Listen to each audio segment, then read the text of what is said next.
Modus Vivendi, un espacio en tu vida, conducido por Alberto Pinto.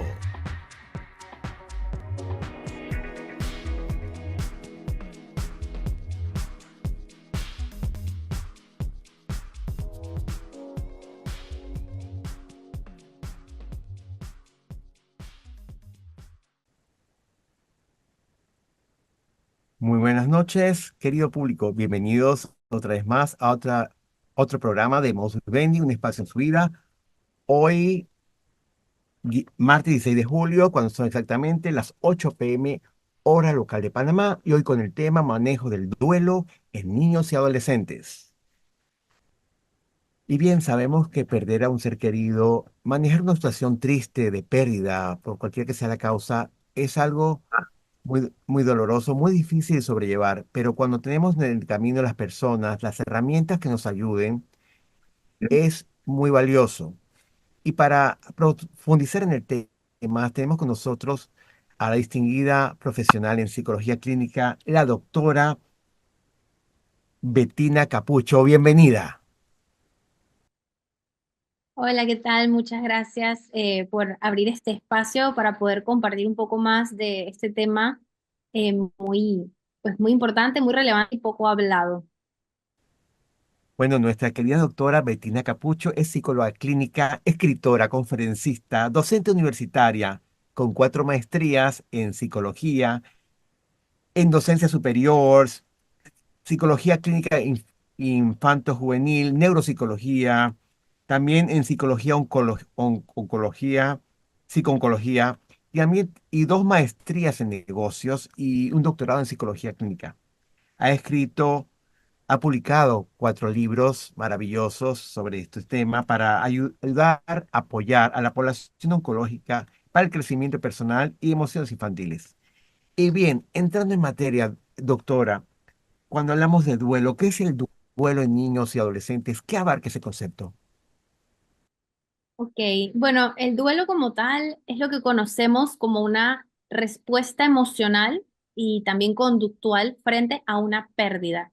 Esta pérdida puede ser de un ser querido, puede ser pues de un familiar, de un amigo, puede ser también la pérdida de una mascota, pero de igual forma esto puede ser la pérdida de un estilo de vida, de algo que conocías como el cierre de un ciclo que ya pasó. Por ejemplo, una mudanza, un divorcio, empezar en una nueva escuela e incluso puede haber un pequeño duelo cada año cuando terminamos las vacaciones escolares y vuelve a iniciar la escuela, porque están acostumbrados a algo y pues de repente cambió, perdieron ese tiempo, ya no hay ese tiempo de vacaciones. Entonces es importante recalcar que el duelo abarca mucho más que la muerte. Y en el caso de los niños, bueno, pues ahora sí, en la mayoría de los ejemplos sí nos enfocamos como a duelo por muerte, duelo quizá por la enfermedad de algún ser querido que esté cambiando el estilo de vida de los niños. Em, y podríamos agregar quizá la parte de divorcio, que es bastante común. Pero bueno, en fin, para los niños más pequeños especialmente es muy confuso porque puede que no comprenden como el concepto de la permanencia de las cosas, preguntan mucho cuándo las cosas van a volver a ser como antes, porque no entienden, pues, como digo, el concepto de permanencia y se expresan de maneras más lúdicas, ¿no? Y luego tenemos la parte de, pues, la otra parte de la infancia, que sería la adolescencia. Aquí, pues, tienen mejor comprensión de todo lo que está pasando. Sin embargo, como están en esta etapa tan de buscar independencia y de demostrar que pueden hacer las cosas solos, les cuesta mucho pedir ayuda, ¿no? Entonces, ¿qué es el duelo? Pues es un proceso individual de cada uno. Cada individuo, sea adulto, niño o adolescente, lo va a vivir de una manera única, no va a ser lineal, porque sabes que tenemos algunas etapas ya definidas, ¿no? Que hay ciertas teorías que ponen la negación, la negociación, no sé, y llegar hasta la aceptación. Pero no es lineal, no es que pasamos una por una, no, a veces se van, regresan 3 etapas, a veces una se la salta, a veces nunca atraviesan. una de las etapas en específico y así. Entonces, aquí, pues hablando específicamente de niños y adolescentes, creo que lo más importante es que los adultos alrededor, su red de apoyo, pues les brinden precisamente ese apoyo con un ambiente de comprensión que les permita expresar sus emociones a su propio ritmo, a su propia manera y ofrecer pues los recursos que tengan a mano cuando sea necesario sin olvidar que esto se vive de una manera única para cada individuo. O sea, no pueden esperar de que porque si tenemos a dos menores de edad, de que porque el hermano hizo esto, porque él no ha reaccionado igual, no se puede hacer la comparación o igual de cuando yo tenía tu edad, mis papás también se divorciaron y yo no hice esto. O yo reaccioné, no podemos hacer esa comparación. Ok, ¿cuáles serían los síntomas de un duelo normal en niños, como quien dice, o en adolescentes? Ok, bueno, lo primero es saber que en los niños, precisamente los más pequeños, quizá digamos que menores de 13 años, se van a manifestar mucho o con su conducta, ¿no? Entonces, muchas veces no van a poder decir realmente qué es lo que les está pasando, cómo se sienten, pero su conducta lo va a ir reflejando. Entonces, lo primero, pues algo bastante clásico, que es que tienen una tristeza visible, que muestran estar tristes de una manera quizá más abierta. Hay niños que a menudo lloran más de lo habitual y en ocasiones cuando se les pregunta por qué lloran, no saben tampoco decir el por qué. Están tristes, pero a veces no entienden por qué. Em, Cambios en los patrones de sueño y de alimentación es otra manifestación muy clara.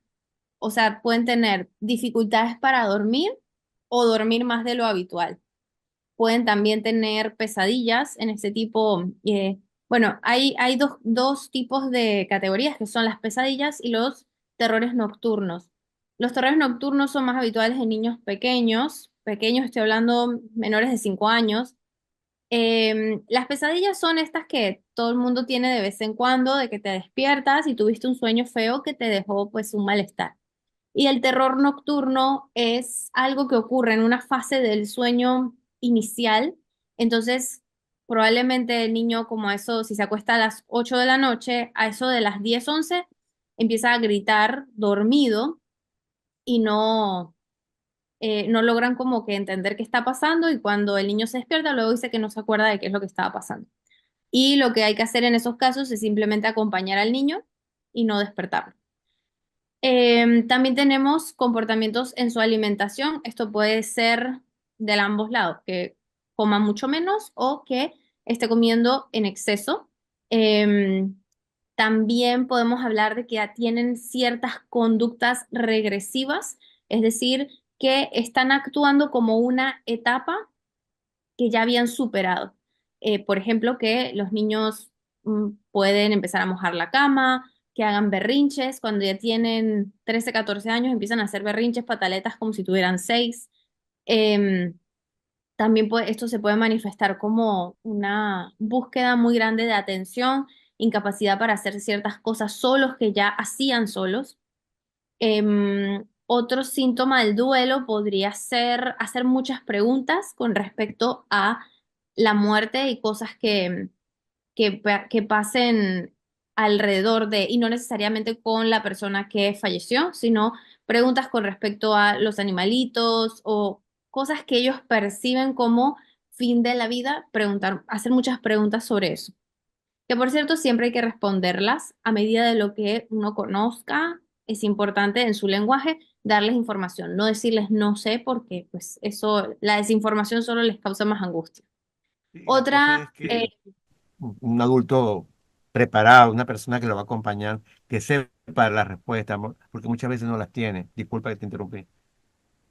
no, sí, claro, y también por eso está la ayuda del apoyo profesional. Cuando no sabes qué decirle, pues buscar la ayuda de alguien que sepa manejar estos temas. Sin embargo, creo que la solución como más abierta de esto es dile lo que sabes.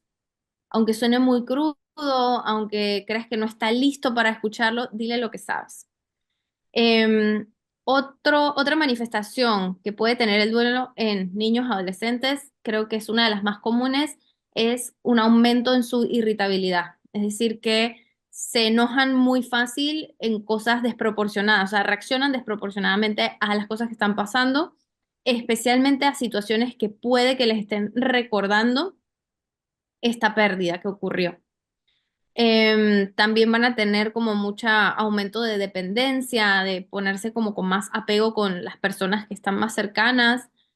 Puede tener problemas en su rendimiento escolar y algunos niños incluso pueden tener algo que se llama juego repetitivo, que es encontrar algo en algún juego específico que le haga, quizá le ayude a procesar y entender lo que ocurre y se estanque jugando exactamente lo mismo de la misma forma una y otra vez varios días. Por ejemplo, podría ser haciendo un dibujo en específico o haciendo una figura de Legos de una casa, porque le recuerda la casa que perdió, porque este fue un duelo por mudanza, por ejemplo. Y también algo que no hay que subestimarlo, porque sí es importante descartar cualquier tema médico, físico, orgánico, ¿no? Pero hay veces que los niños vienen con algunos dolores, síntomas físicos ya más complejos, como dolores de estómago, dolores de cabeza, y por más que se les hacen exámenes médicos, no tienen una causa, eso es una manifestación psicosomática de su malestar. Pero es importante hacer esos exámenes porque hay veces que dicen, no, pues está bien, lo que pasa es que está pasando por un duelo, por eso le duele la cabeza, y al final puede que tenga algo más que no se esté percibiendo. Entonces sí es importante notar que si bien pues estos síntomas todos son normales, cada niño es único, su proceso de duelo también es único y siempre que se pueda pues apoyarse de información que se pueda compartir por estas vías o de un profesional en específico que les pueda guiar en el proceso. Ok, seguimos lineamientos terapéuticos para ayudar a niños y niñas en duelo. ¿Cómo serían esos lineamientos, doctora? Ok, em, cada profesional tiene su manera de trabajar sus pacientes, ¿no? Específicamente cuando trabajamos con duelo, hay profesionales que se enfocan en eso y cada uno sabe cómo le gusta hacerlo, ¿no?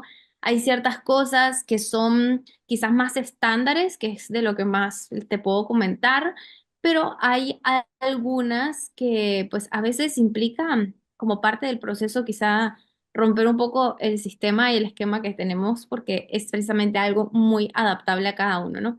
Entonces, digamos que de lineamientos generales podría decir que es importante que los niños se sientan en un espacio seguro para expresar todos sus sentimientos, sus emociones, ya sea de tristeza o de enojo o que tiene miedo o está confundido, porque el vivir cerca, vivir una pérdida, a los niños les hace darse cuenta de la mortalidad de la gente y entonces empiezan a preocuparse porque más personas se van a morir, más personas que ellos quieren. Incluso me han llegado adolescentes con una ansiedad sin explicación y cuando empezamos a indagar, hacía unos meses perdieron a un familiar no muy cercano, pero que les hizo darse cuenta de que la mortalidad está ahí. Entonces, ese contacto con esa idea les puede afectar mucho.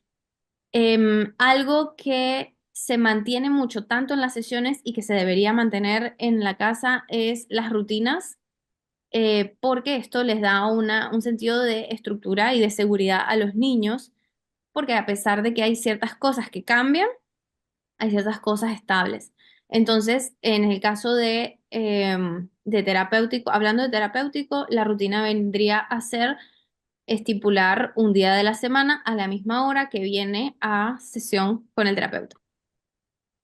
Otra cosa es, me parece importante incluir al niño, que ya que sea que lo haga con la familia, esto pues generalmente se orienta a la familia de cómo hacerlo, o si el niño quiere hacer algo en sesión simbólico, pero que sea como un ritual de duelo. ¿no? Los rituales de duelo van mucho más allá que un funeral. Podemos hacer un ritual de duelo de, vamos a hacer un collage con todas tus fotos favoritas de esta persona que falleció, o se le lleva, pues hay ciertas recomendaciones de actividades que se pueden hacer en la casa para poder involucrar al niño en esto. Por ejemplo, decir todas las mañanas, vamos a recordar algo, un momento bonito que tuviste con esta persona. Y a veces como que no quieren hablar de la persona fallecida y esto solamente le ocasiona más malestar al niño porque le hace sentir que sentirse mal está mal, ¿no? Como que no tienen que hablar de eso. Entonces, creo que esa sería otra. También creo que hay que ayudar mucho a los papás, adultos que quedan a cargo, educándolos sobre el proceso del duelo y qué es lo que va a estar, qué es lo que pueden esperar que ocurra con el niño. Pues si el duelo también lo están viendo en ellos, es importante que los adultos también se estén, pues, trabajando en eso. También podemos, bueno, este ya es muy mío, que es que me gusta mucho utilizar como técnicas creativas, usando arte, música, el juego, para enseñarles a ellos a entender, ponerle nombre y expresar sus emociones de todas las maneras posibles una y otra vez, porque terminamos y es como que ya no se te ocurre ninguna emoción, vamos a revisitar la primera, ¿no? Porque esto es algo que, como digo, no es lineal. Hay muchas veces que los niños pasan relativamente estables los primeros años y luego se dan cuenta de que, puedo poner un caso, una niña que perdió a su mamá cuando tenía 6 años, estuvo todos hasta los 7, 8 años súper, pues, estable y nada, no, parecía que no le había afectado, parecía, ¿no? Como que ella no expresaba nada. Y de repente a los 8 años le empezó a dar unos ataques de berrinches muy grandes, especialmente en la escuela, y empezó a tirar sillas, a tirar mesas, y no era una niña agresiva como tal, y entonces indagando, pues estaba relacionado a emociones reprimidas, ¿no? Entonces, este... Creo que hay que ser muy creativos. Ese sería como mi lineamiento mío, y que para trabajar específicamente con niños y adolescentes que hay que poner un poco de creatividad ahí. Ahora, si clasificamos los niños y adolescentes por etapas, de acuerdo a cómo ellos conciben la realidad, podríamos decir antes de los 4 años, de 4 a 6, de 6 a 11 y a partir de los 12, van a haber variaciones, ¿verdad? Va a haber muchas variaciones en la forma de concebir la Sí, realidad. porque es la forma en que ellos conciben la muerte, o sea, que entienden por la muerte. Y aquí pues hablemos directamente del duelo por muerte, ¿no? A medida van creciendo, pasan por diferentes etapas de desarrollo, su desarrollo cognitivo y desarrollo emocional. Entonces van teniendo diferentes concepciones. Em, de hecho, antes de los 4, mira, yo lo clasificaría desde el nacimiento hasta los 2 años, sería mi primera etapa, que son los bebés y los niños pequeños. Obviamente, ellos no comprenden la muerte, pero sí sienten la pérdida de una figura de apego y reaccionan a esa pérdida. En el caso de que fuese una separación, un divorcio, de que vivían juntos y ya, uno ahora vive con solo con la mamá o solo con el papá, también sienten esa pérdida. Sin embargo, obviamente no la reconocen como que algo falta, no saben qué es lo que falta, pero saben que algo perdieron. Entonces, generalmente responden a esa ausencia con muchos síntomas de ansiedad, irritabilidad, y cambios, más que nada cambios en sus patrones de alimentación y sueño, como había mencionado, que comen mucho, comen poco, duermen mucho, duermen poco, cualquiera de las dos, ¿no? Entonces perciben los cambios en su entorno y, y en las emociones también de las personas que lo cuidan. O sea, si la persona que está cuidando a este niño menor de 2 años, también está pasando por este duelo, el bebé también percibe eso, ¿no? Siente esta, energía de duelo, de tristeza y le afecta. Mi siguiente categoría sería entre los 3 y 5 años, porque a esta edad empiezan ya a entender más la muerte, en un sentido muy limitado, pero lo empiezan a entender. Y lo ven como algo temporal, lo ven como algo muy reversible y está como este concepto muy influenciado por los cuentos, los dibujos animados, porque sabes que pasa muchas veces que los personajes vuelven a la vida, ¿no? Entonces ellos se entran en esta fantasía de que eso es posible y hacen muchas preguntas sobre dónde está la persona que murió, y preguntan mucho cuándo va a volver, porque no entienden este concepto de la permanencia, ¿no? Entonces, después de eso, ya como entre los 6 y 9, quizá, empiezan a entender que, bueno, es definitivo, la muerte es algo final, todos los seres vivos eventualmente mueren, y aunque a veces piensan que solo le pasa a la gente muy anciana o cuando hay accidentes, o sea, como que no analizan que puede haber más posibilidades de muerte, ¿no? En este punto. Y aquí, bueno, empiezan a tener algunos miedos, con lo que mencionaba de que se mueran personas cercanas a ellos que todavía están ahí, y bueno, les da como ese miedo. Ya entre 10 y 12 años, ya empiezan a entrar pues en esto en la preadolescencia, que es una etapa que está entre la niñez y la adolescencia, y bueno, ya lo empiezan a entender mejor, entienden que la muerte es algo universal, algo irreversible, y también puede que les interese un poquito más en aspectos como más biológicos o espirituales de la muerte como tal, y empiezan a pensar como implicaciones morales, filosóficas. Aquellos que han sido criados con alguna religión en específico también empiezan a hacer más preguntas al respecto. Y ya luego, pues después de los 12 como mencionas, pues ya esto es la adolescencia. Y el tema con los adolescentes, pues si bien ellos pues, tienen una comprensión prácticamente adulta, ¿no? Del tema, enfrentan el duelo un poco diferente a los adultos igual, porque buscan como más apoyo de sus pares y menos de sus familiares. Tienen unas más emociones quizá más complejas, más amplias, más variadas. Tienen preguntas existenciales más profundas relacionadas como el significado de la vida, de la muerte, y también empiezan como en este proceso de duelo a explorar mucho su identidad, a ponerse en esta etapa le llaman de rebelión. Em, y el tema con la adolescencia como tal es que se sugiere en base a muchos autores de que la adolescencia como tal es un duelo por la pérdida de la niñez.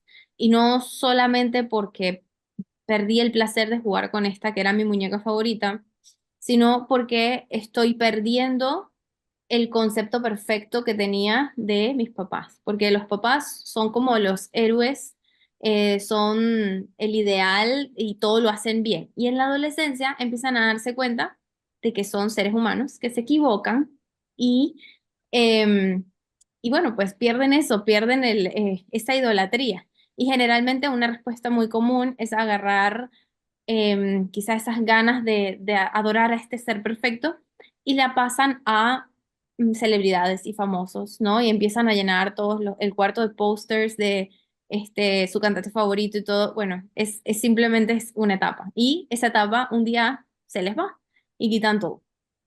Entonces, bueno, esto es sumado a si un adolescente está pasando un duelo, que recordemos que también encima está pasando este duelo natural.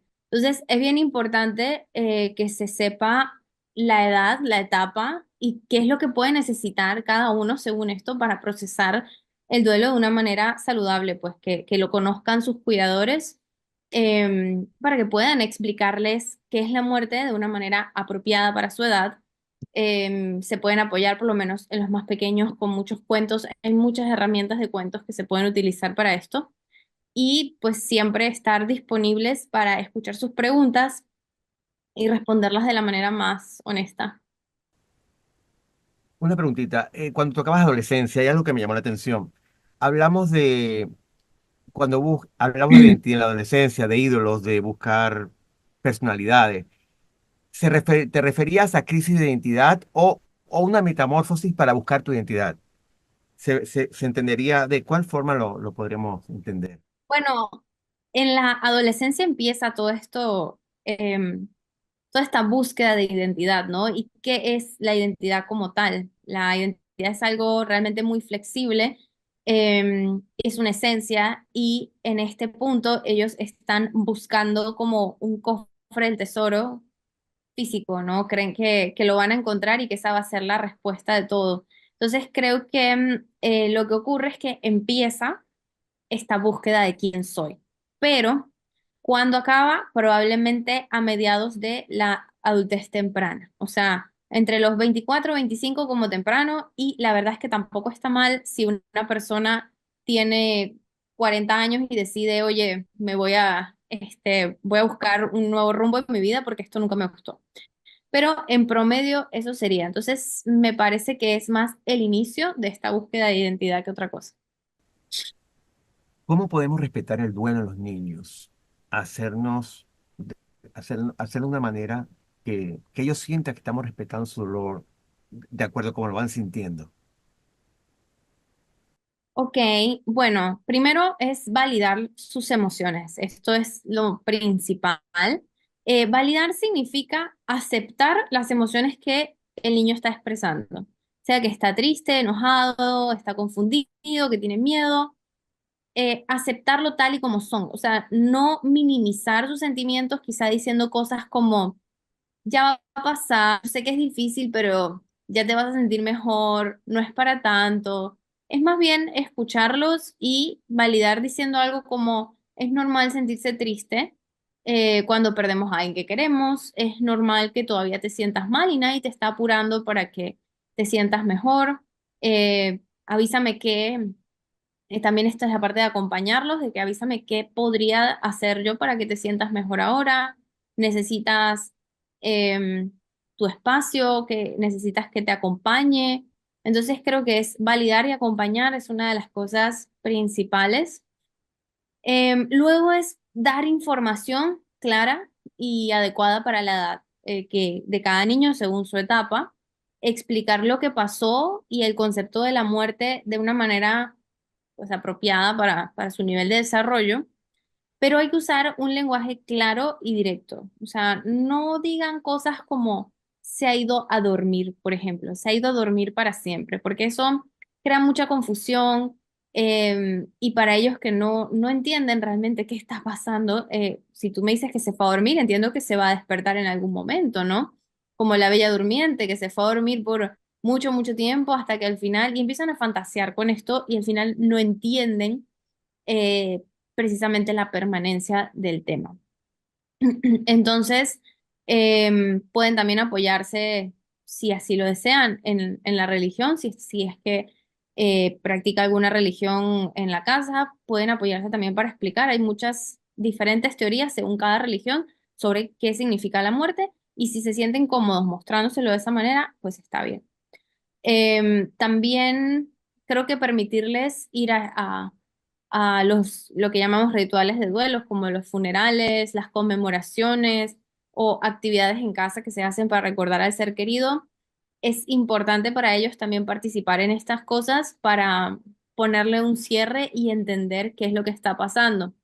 Ahora, si un funeral dura no sé, 4 o 5 horas, pues el niño pequeño podemos llevarlo hasta que sintamos que, bueno, ya vino, estuvo aquí, entendió el concepto y así fue media hora, le bastó, está bien, pero es importante que vaya. No es que hay que obligarlo a estar todo el tiempo, pero que entienda que, pues, que llegue y que entienda por dónde va todo el asunto, todo lo que está pasando, ¿no? Y que muchas veces la gente adulta, cuando tuvo pérdidas de niños, su principal, digamos, reclamo es que nunca lo dejaron ir al funeral. O sea que esto es algo muy que como adultos lo ven después, ¿no? Otra cosa que pueden hacer es no tomar por sentado que ya se siente mejor porque no ha estado hablando al respecto. O sea, al final no es que hay un calendario y unas etapas y bueno, es importante tener quizá como chequeos periódicos para saber cómo se sienten, saber si necesitan hablar o recibir algún tipo de ayuda profesional. Incluso ya ha pasado un buen tiempo, pues, quizá algunos años, sigan hablando de eso, porque al final no, esa pérdida nunca va a dejar de ser significativa. Otra cosa, pues, es dejarles expresar sus sentimientos a través de quizá medios artísticos, ¿no? Que sea el dibujo, la escritura, el juego, la música, estas actividades, o sea, incluirlos, quizá inscribirlos en una actividad que sea de esta parte artística que lleva una emoción el poder expresarse de esta forma, les puede ayudar. O sea, entrar en esas actividades les puede ayudar mucho a canalizar las emociones de formas que quizá no pueden expresar con palabras. Y bueno, siempre pues, mi última recomendación para ser respetuosos con el duelo es ofrecer espacios con profesionales, porque si un niño tiene dificultades como muy prolongadas para funcionar bien en su vida diaria, es importante tener pues el apoyo de un psicólogo especialista en esto que pueda orientar tanto a los cuidadores del niño como al niño, pues para que se sienta más seguro, más comprendido, más apoyado. Y creo que darle ese espacio y decirle que tiene que hablar de sus emociones para poder sanar, pero no tiene que hacerlo con las personas que le decimos. O sea, tienes un espacio aparte que es solo tuyo para hablar de esto. No tienes que hablar solo con tu abuela o solo con tu mamá, puedes hablar también con este espacio. Entonces, creo que esa es una forma, pues, respetuosa de mostrarlo. Hay algo que me llama la atención. Hablamos de la parte médica, de la atención profesional. Si el caso lo amerita, se le puede suministrar medicación a los niños y adolescentes en esta etapa porque puede llegar incluso a una depresión severa, desconectarse de la realidad, sumido en sí mismo, en su tristeza. Sí, definitivamente los diagnósticos de ansiedad, depresión, estrés postraumático incluso son posibles en niños y adolescentes y en algunos casos, si los síntomas de duelo se van a intensificar o pues evolucionan hacia una depresión clínica, trastornos de ansiedad, em, pues sí, puede ser apropiado considerar una intervención farmacológica como parte del tratamiento. Sin embargo, no vamos a dejar a un lado las terapias porque digamos que estas medicinas van a ser como una muleta, como que te lastimaste el pie y necesitas una muleta mientras sanas y eventualmente la idea es que dejes la muleta y que sigas caminando como antes lo hacías, ¿no? Entonces, definitivamente no es el primer recurso que se utiliza para manejar estas respuestas emocionales en los jóvenes, pero es algo posible y hay que considerar muchos factores. Ahora, a diferencia de cuando digo que podemos, no quiero que caiga como en la confusión de que no todas las medicaciones son así tipo muletas, porque estas, en este caso, pues sería una depresión, una ansiedad que fue causada por, pero hay también condiciones crónicas que no van a poder dejar un plan de tratamiento farmacológico como podría ser un trastorno bipolar o esquizofrenia, porque esos son desbalances químicos que tienen que estar corrigiendo pues a lo largo de la vida, ¿no? Pero en estos casos sí se pueden manejar temporalmente con fármacos, lo cual pues incluso ni por una gripe deberías estar más de cierto tiempo medicado, ¿no? Entonces hay parámetros para todo esto. Y es importante entonces, antes de recurrir a la medicación, hacer una evaluación, sea del psicólogo. Bueno, yo generalmente trabajo al lado de una psiquiatra y entre las dos llegamos a un acuerdo de qué es cuál va a ser el plan y le hacemos seguimiento al progreso del paciente y yo le digo, bueno, parece que se siente mejor. ¿Será que podemos ajustarle aquí o todavía crees que no es tiempo? O decirle, mira, no veo que le esté haciendo efecto, ¿será que le tienes que ajustar la medicación? Y entonces ahí lo vamos conversando para poder llegar a un punto en que, bueno, en que siempre el mayor beneficiado sea el paciente, ¿no? Y bueno, al final, recalco, es importante complementarlo con terapia psicológica porque da el espacio precisamente para que procese y entiende sus emociones. O sea, los fármacos lo que pueden hacer es que en su mente hay un torbellino de emociones de todo tipo y el fármaco va a ayudar a calmar ese torbellino para que los pueda ver con claridad, entender, procesar y ya cuando deje la medicación va a ser un momento en el que pueda controlar ese torbellino de una manera más orgánica, pues. Esa es la idea. Y bien, amigos, seguimos con nuestro programa Modus Vivendi, un espacio en su vida, con el programa Manejo del Duelo en Niños y Adolescentes, con nuestra querida invitada, la doctora Bettina Capucho. Cuando son exactamente las 8:32 p.m. Hora de Panamá. Saludos a Lourdes Gutiérrez de San Francisco, Panamá, a Francisco Oviedo. Muchas gracias por su sintonía. Y hay algo también que me llama mucho la atención y que me preocupa. Vivimos en una sociedad con mucha desigualdad. Me refiero también a la parte socioeconómica. En el caso de las clases, los estratos sociales que son bajos, que sufren muchas carencias, existen instituciones sin fines de lucro que apoyan el duelo en Panamá porque hay muchas madres solteras, muchas madres que son papá y mamá, dejan a los hijos a la intemperie para salir a vender quizás de eh, trabajos informales como buhonería, vendedor ambulante, otras cosas. Y quería saber esta parte, cómo se está trabajando en Panamá, si hay alguien que apoye. Sí hay varias organizaciones, la mayoría no se especializan exclusivamente en duelo, pero sí trabajan con duelos. Em, la primera que puedo mencionar es la Fundación Piero, esa sí trabaja específicamente con duelos y tienen programas de apoyo emocional, tienen talleres, tienen sesiones de seguimiento presenciales y virtuales.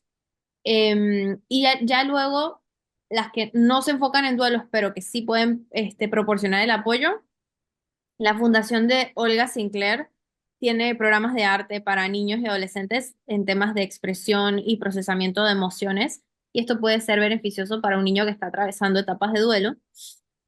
También en Casa Esperanza trabajan mucho con niños en condiciones de vulnerabilidad y dan apoyo educativo y emocional. Entonces, esto puede ayudar mucho en temas, en el proceso de duelo. Y por último, creo que quizá son las más recurridas, las clínicas universitarias.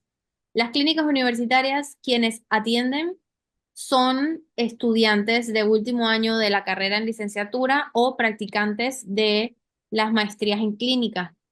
Esto hay en todas las universidades que ofrecen una carrera en psicología, o sea, la USMA, la Universidad Latina, la Universidad Interamericana, la Universidad de Panamá y UDELAS.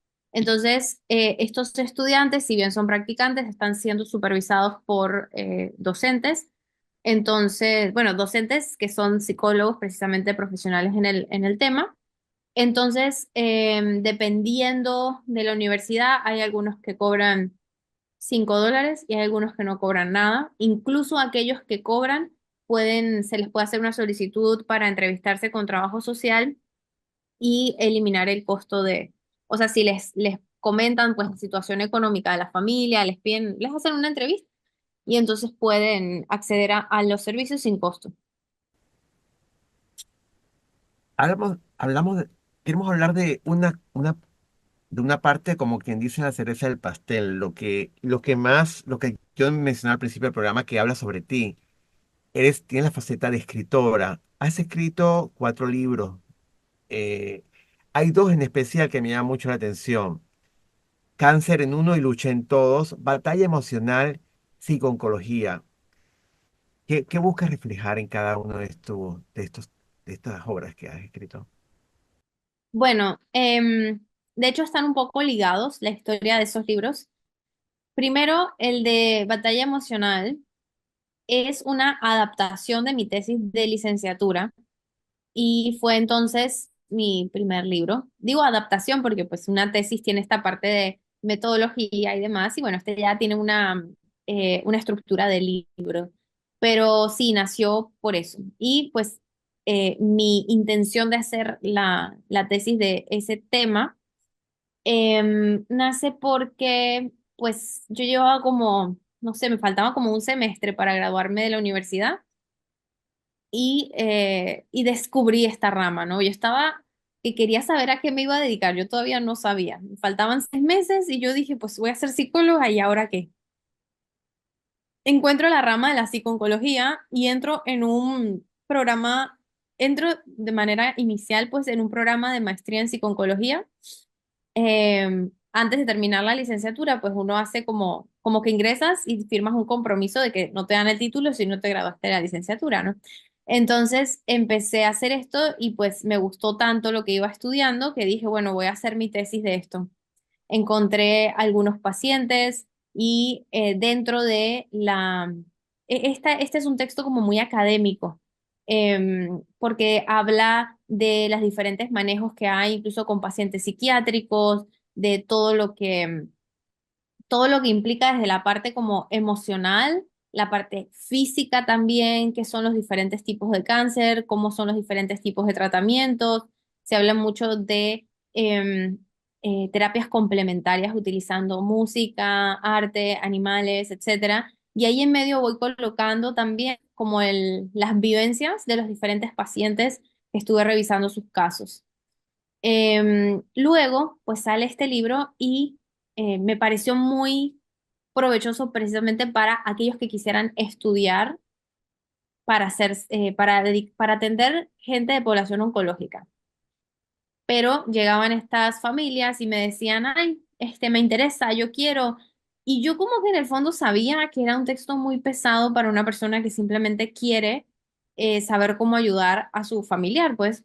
Entonces fue por eso que escribí el otro, que es Cáncer en uno y la lucha en todos, porque está como más dirigido a los familiares y a los amigos del paciente oncológico para enseñarles a acompañar y a entender la enfermedad desde una perspectiva más emocional.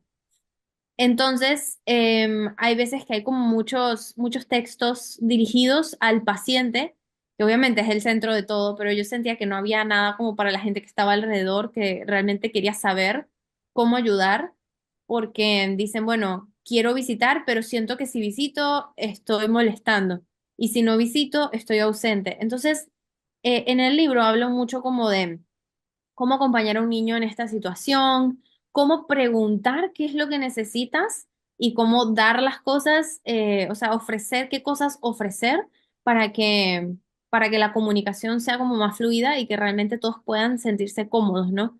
Entonces, básicamente de eso hablan esos dos libros, que fueron pues mis dos primeros. Luego, los otros dos, uno está relacionado a crecimiento personal y el otro el manejo de emociones con los niños y estoy trabajando en un próximo libro que habla específicamente del duelo, pero todavía pues está en proyecto, todavía no tenemos fecha. Esperemos pronto saber de la publicación del libro. Mira, hay algo que es muy importante que muchos psicólogos deben tener en cuenta, ¿no? Y la relación, la influencia de la relación del psicólogo con el paciente en proceso terapéutico. Porque se habla de que hay muchos especialistas de terapias de la salud mental que pueden tener un buen índice académico, pero la parte del logro de establecer metas y lograr esas metas, la conexión del paciente con el terapeuta, ¿cómo ves? ¿Cómo ves que se está dando eso? Ok, esta conexión que hay entre el paciente y el psicólogo, como la relación alianza terapéutica se le llama, tiene un nombre específico que se llama rapport. Entonces, esta conexión ayuda a que el paciente se sienta en un espacio seguro para poder expresarse como debe para poder sanar, ¿no? Em, el tema aquí es que está más vinculado con lo que el paciente traiga. Por algún motivo puede no agradarle el psicólogo y eso está bien. Y creo que el problema es cuando un psicólogo se toma eso personal o no lo quiere aceptar, ¿no? Em, Porque el psicólogo de por sí no trae cosas personales, no le va a hablar de su vida, entonces no hay manera de que le caiga mal. O sea, es algo que simplemente, no sé, en la conexión, hablando con esta persona, puede que no conecten, no se sienta cómodo y creo que es importante poder monitorear eso y decir, creo que pues deberías estar ¿quieres ver a alguien más? ¿Quieres conocer a alguien más? Em, de la misma forma, un paciente, cuando ya lleva un periodo de tiempo con un psicólogo y se siente como que se estancó, pues es totalmente natural querer cambiar de profesional, porque pues al final hay una cantidad limitada de información que tiene cada persona, ¿no? Entonces, está bien que puedan variar en esa parte, ¿no? También puede ser algo como que me cayó mal el psicólogo porque tenía un bigote y yo tenía un tío que me caía mal que tenía un bigote y me recordó a él, entonces ya no quiero hablar con él. Pueden ser cosas así de sencillas, entonces no hay que tomárselo personal, simplemente hay que entender que no todos los pacientes son para ti y tú no eres para todos los pacientes. Y cuando empiezas a como a despegarte de esa idea de que vas a salvar a todo el mundo, es un poquito más fácil, porque al final tú aportas valor a las personas que están ahí para que aportes valor, ¿no? Entonces hay algunas que simplemente tú no eres la persona que que les va a ayudar, es otro. Entonces creo que es muy importante que tengan una buena relación, pero al mismo tiempo es muy importante que reconozcan los límites de esta relación, los límites de decir, ya es momento de cambiar o esta relación no funcionó. Mira, en Chile se hizo un estudio sobre relación, alianza entre paciente y terapeuta, y se tomó mucho en cuenta para este estudio lo que es si era el sexo, si era hombre o mujer que atendía, la edad de la persona. Algunos se sentían agradados cuando le tocaba una persona menor o de la misma edad, algunos pacientes, y también la parte socioeconómica, eso influyó en los resultados. ¿Tú crees que eso también en nuestro contexto se aplica? ¿De alguna forma influye? Sí, definitivamente, pues hay gente que se siente más cómoda con un psicólogo. O sea, he visto hombres que se sienten más cómodos con psicólogos hombres y algunos que se sienten más cómodos con psicólogos mujeres. Igual mujeres se sienten más cómodos con otra mujer o con otro hombre. En el caso de los niños, quizá ellos no pues verbalizan mucho o con qué se sentirían más cómodos, simplemente es un psicólogo. En ese momento no tienen, probablemente no tienen como mucho que decir al respecto. Sí, creo que hay hombres psicólogos infantiles muy talentosos y he conocido muchos profesionales que trabajan con niños que son buenísimos, pero también he conocido familias que no les gusta la idea de un psicólogo infantil hombre. Y eso es algo como muy, bueno, un poco discriminante e irracional, pues porque al final es un profesional con formación y demás, pero pues eso habla un poco más de la familia que del mismo psicólogo, ¿no? Entonces sí, creo que al final es válido tener una preferencia, porque la idea es que te sientas cómodo. Y hay gente, también he visto gente que se siente muy cómoda con personas muy mayores, porque lo asocian como con sabiduría y dicen, él va a saber más. Que bueno, eso es algo pues totalmente, no tiene que ver una cosa con la otra, ¿no? Pero em, creo que es válido que cada uno pueda elegir con quién se siente cómodo y eso es parte precisamente del rapport, es parte de la conexión. Ahora, todavía existen los mitos, perdón, entre el duelo de la infancia y la adolescencia. ¿Qué es lo que más eh, los niños fabrican en su mente? ¿Qué van pensando? Porque yo me acuerdo cuando tenía 7 años, nos reuníamos en el recreo con mis compañeros. ¿Y qué pasa? Nos morimos y había la duda, esa curiosidad. Bueno, vuelves a nacer otra vez.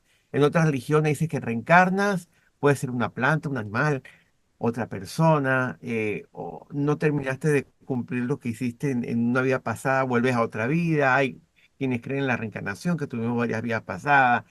Entonces, o nos volvemos un fantasma, o no sé, hay muchas cosas, muchas creencias que los niños manejan y también ven imágenes, ven películas, asocian cosas, y es muy importante esa parte de los mitos.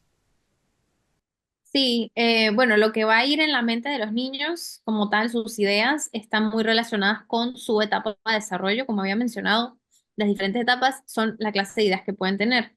Pero sí, yo creo que los mitos van más alrededor de lo que piensan los adultos sobre lo que piensan los niños, ¿no? Por ejemplo, un mito muy común es que es mejor protegerlos de la verdad, sea lo que sea que signifique proteger para ellos. O sea, proteger, pues me imagino que creen que la verdad les va a hacer daño, ¿no? Entonces, eh, evitan hablar de la muerte y dar explicaciones muy extensas.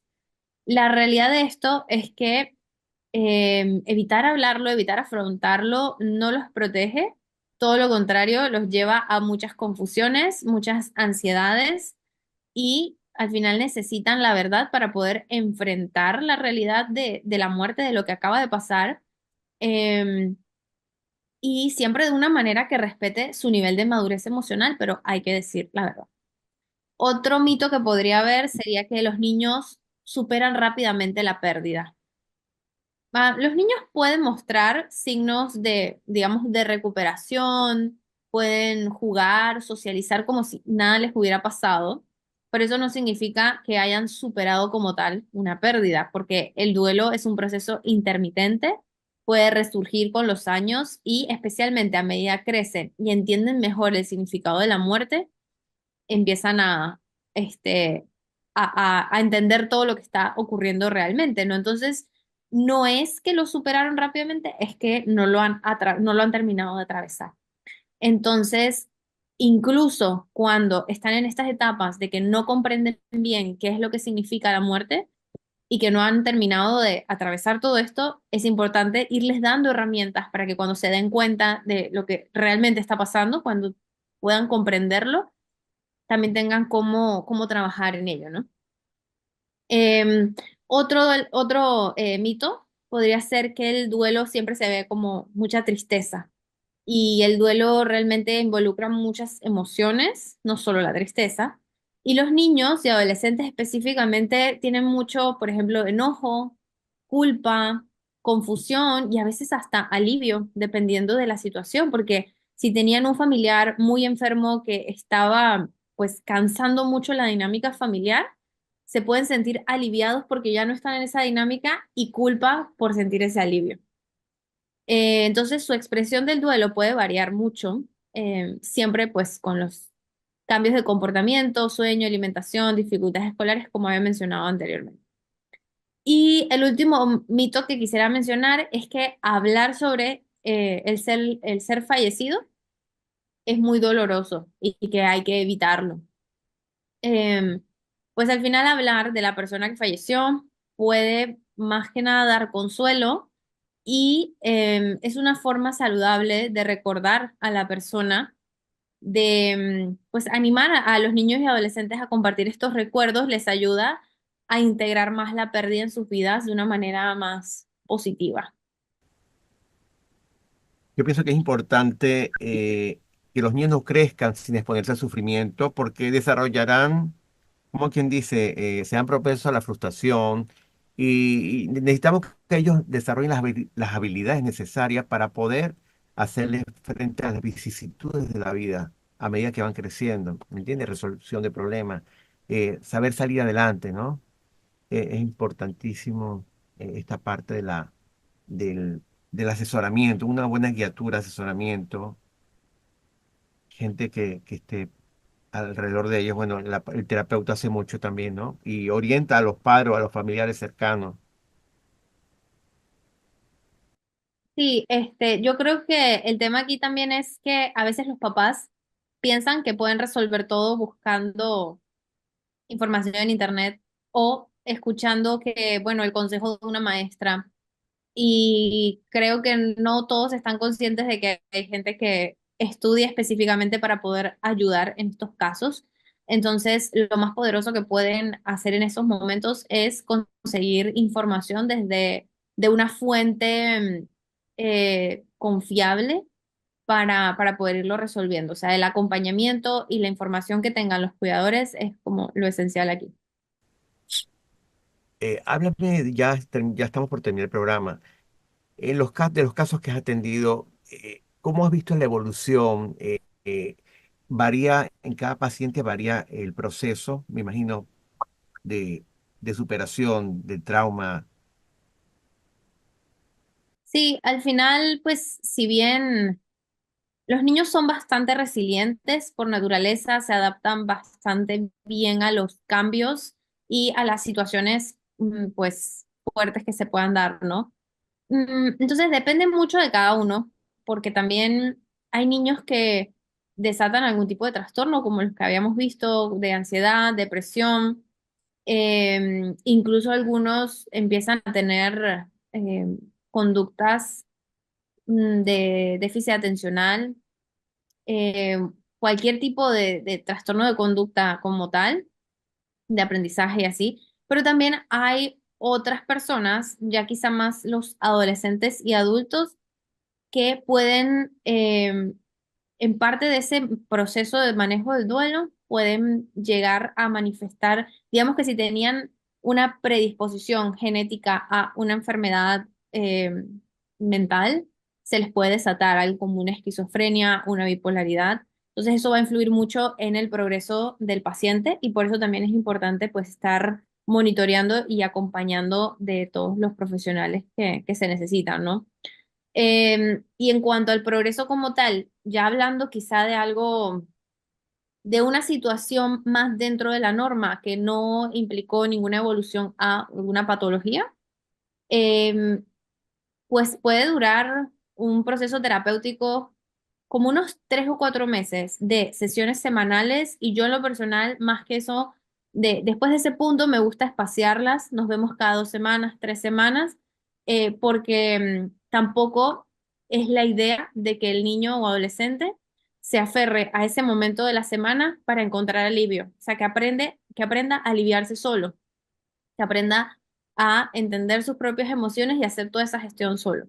Entonces creo que el progreso depende mucho de eso, de cómo nos vamos despidiendo, dándoles herramientas para que se vayan acomodando como tal en la vida, ¿no? En lo que les vaya ocurriendo. Y si tienen alguna pequeña recaída, ok, lo seguimos viendo un poquito más seguido y luego los distanciamos y así.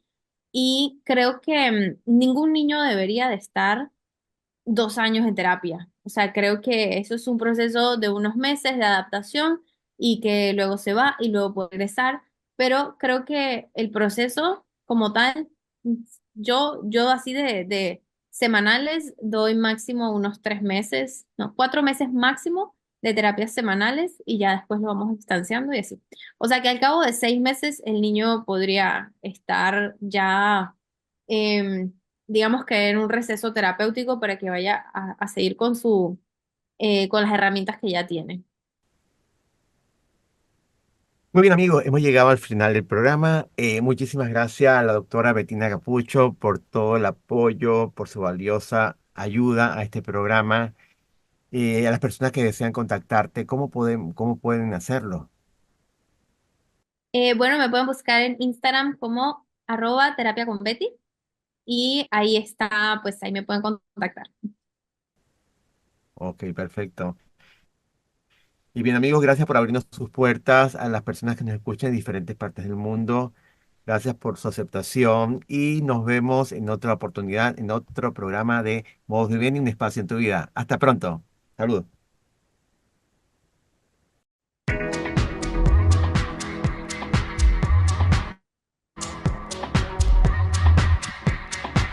Modus Vivendi, un espacio en tu vida, conducido por Alberto Pinto.